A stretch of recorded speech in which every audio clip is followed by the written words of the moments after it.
জনগণের প্রত্যক্ষ ভোটে নির্বাচিত প্রতিনিধিকে আনতে হবে।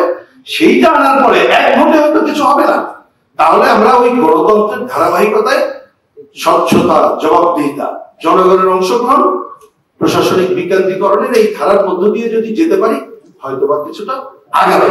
এবং আমি মনে করি যে এইখানটায় আমরা যারা আছি, ভোট কিন্তু সেই ভোট কোন ধরনের ভোট হবে, শুধু কি তাই? কাদেরকে আমরা নির্বাচিত করব সেইটা নিয়ে কেন আমরা সব মহলে কথা বলবো না? আমরা শেষ বেলা একটা মাইন্ডসেট দাঁড় করাচ্ছি, উনি আসবেন, তিনি আসবেন, উনি ছিলেন, উনি আসলে কি হইবে, তাহা হইবে।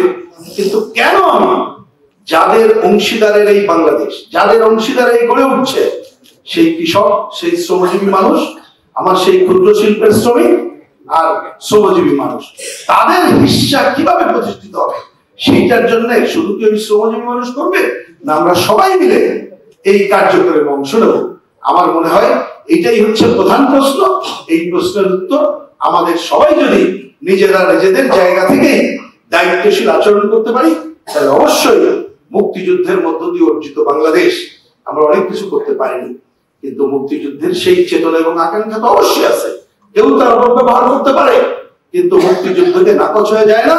কেউ নাকচ করতে চাইলে তিনি নাকচ হবেন। এই মুক্তিযুদ্ধের ধারাবাহিকতায় 90 এবং 24-এর আকাঙ্ক্ষাকে সামনে রেখে আমরা এই পথে এগিয়ে যাব।